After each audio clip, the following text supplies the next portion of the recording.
Hi there, this is Simon, the Shiatsu guy. I just want to answer a kind of Shiatsu related question, particularly what are meridians and what are pressure points? That's a very good question. Of course, another good question is, are they real and how do we know? So first I'll try to explain what they are.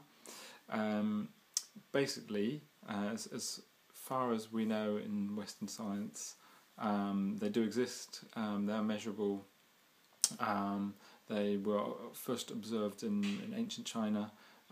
Pressure points were discovered when people were in battle.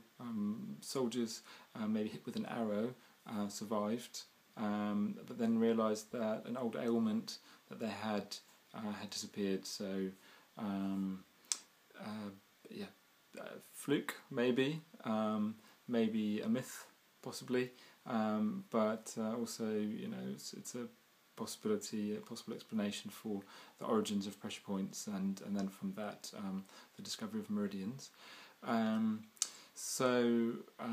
Meridians, as far as we understand them in Western science, are bioelectrical energy travelling through the body, in the fascia of the body. Apparently it's conductive body tissue.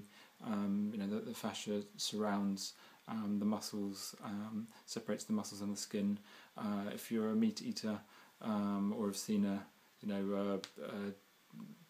cadaver, there's this sort of silvery coating around the muscles, between the muscles and the skin. So it kind of contains each individual section of the body. Apparently this is what the bioelectrical energy of the body flows through in the meridian system. All of the meridians link to an organ or an organ system. Some of them are a bit more theoretical in Eastern medicine.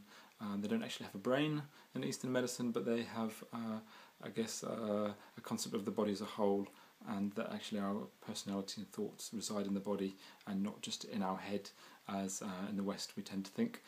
So you've got all the different meridians linking to organs such as lung, liver, heart, lung, I said lung, didn't I? Large intestine, small intestine.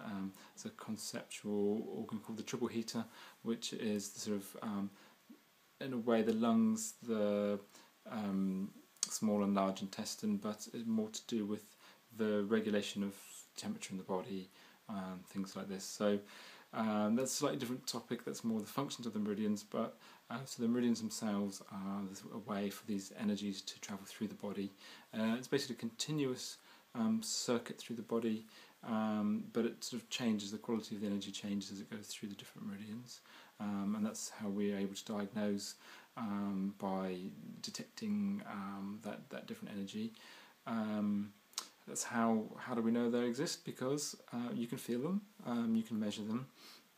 I remember when I was studying Shiatsu, the meridians were very theoretical. There's a map of the body and it had lines on it, a little bit like the London Tube map, different colours, going to different places, but I wasn't able to discern anything.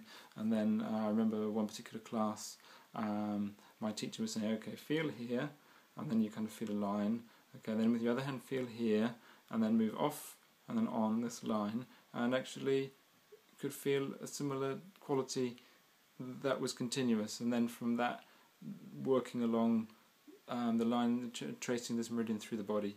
And it was actually that was a bit of a game changer for me, because I thought, okay, Shiatsu's great, I really love it, it's what I'm supposed to be doing, but I don't know if I really believe in meridians. But after this class, when I felt meridians, that was like, okay, this stuff's real, I've just got to go with it. It doesn't make sense, but okay, you know, if I can detect it, then I have to believe my own experience. Another cool thing that my teacher at the London College of Shiatsu demonstrated to the class, he said his father loves this. His father's very scientific, so what he does, he takes a diagnosis, then he's an acupuncturist too, so he puts a couple needles in, in the same meridian, different pressure points, and then a needle somewhere else, another pressure point but on a different meridian. Then he takes an electrical voltmeter and he reads the resistance between these different points. Now if there was nothing going on, it should read the same everywhere.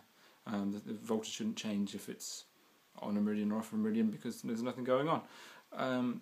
what happens is actually the 2 points on the same meridian have a different volt reading to a meridian, points on different meridians.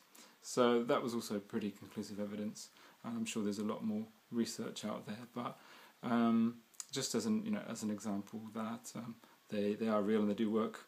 Hopefully that will hopefully that will keep you happy for a little bit, and hope to post some more videos in future. Alright, thanks, bye.